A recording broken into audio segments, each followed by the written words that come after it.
Trans-Pacific Partnership, or TPP if you will, is causing concern with poultry and dairy farmers that the current supply management may be undermined and offshore competition will severely impact farmers.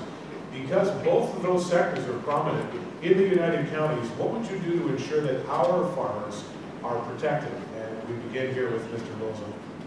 Hey, Dan, I beg to differ with your assessment that the supply managed folks are not in agreement with TPP. They are ecstatic about TPP. As a matter of fact, the heads of the Canadian Dairy Farmers of Canada has come out and endorsed TPP, as has the head of the poultry, the Poultry Association of Canada. They've endorsed it. TPP gives us access to $27 trillion in economy that we can go out and we can market to. We're a country of 35 million people. We're going to have 800 million people we can sell to. Canada's going to boom like never before because of the TPP. That's what we want. We want more jobs and more economy. I haven't met any ecstatic dairy farmers in a while.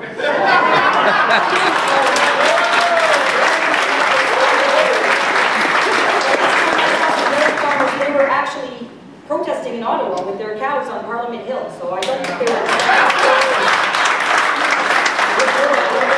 The Liberal government obviously believes in trade. We have neighbors, and that's what we do. We trade with our neighbors. But we have to make sure that we're protecting supply management.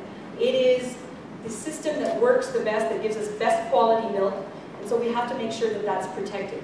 Now, apparently there's going to be a compensation package. What I'm hearing from dairy farmers is, can we trust that this compensation package is going to work? And how are we going to plan for the future with a compensation package that we don't have any information about or any detail about?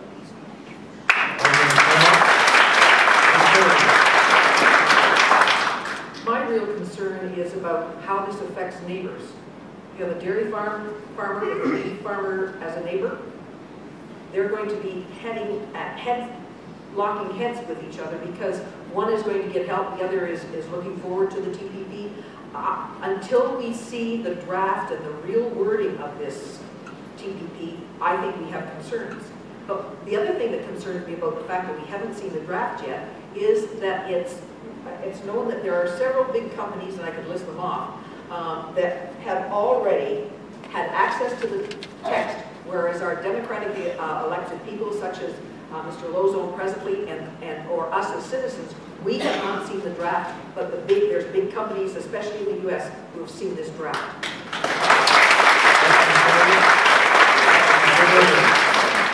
If I was a dairy farmer, I'd be worried about the TPP and what's been announced. The fact that a $4 billion compensation package has been announced shows you just how much of a hit their industry is going to take. That's a huge number. And the question is, will they actually get this money? We're seeing what we saw this year in an election year, that the Conservatives have just announced a balanced budget. What they did, or a budget surplus, and what they did to do that was claw back money from different federal departments, including Veterans Affairs, $1.13 billion. So what's to stop them from clawing back some of this compensation package at some point? And one of the most disturbing things about the whole thing is that supply management has been undermined the whole time. There are trucks coming across the border from the United States that are being not tariffed like they're supposed to be. And a farmer in Avonmore told me the other day that they estimate that 90 trucks a week are crossing the border without tariffs, and they should be tariffed to protect supply management. The floor is now open.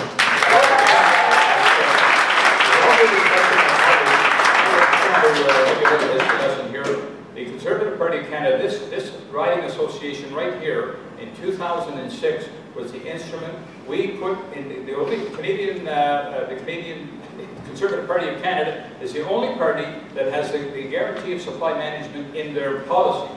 The Prime Minister, Harper, is the only Prime Minister that ever supported supply management from the floor of the House of Commons, as is Jerry Ritz, who's an agricultural minister. No one on this stage has a more intimate, long-lasting relationship with dairy farmers than Guy Lozo. And I can tell you, I've been with those farmers from day one. And each and every one of them, and they told me, you're going to have to clarify, because I know the head of the local Dairy Farmers Association, when I said, you know what, I was so proud that for 10 years we didn't have any tractors on Parliament Hill. He said, me, I can guarantee you, none of our guys were up there. We're not the only ones to support supply management. That is not true, sir.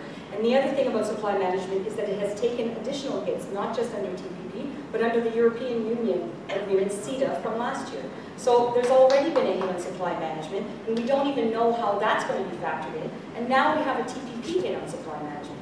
These things are compounding, and dairy farmers are worried. They're concerned. They're not ecstatic. And no, it is not correct to say that it's only one party that's supporting supply management. That's incorrect. Exactly. We have it in our policy book as well. We're totally in support of supply management. So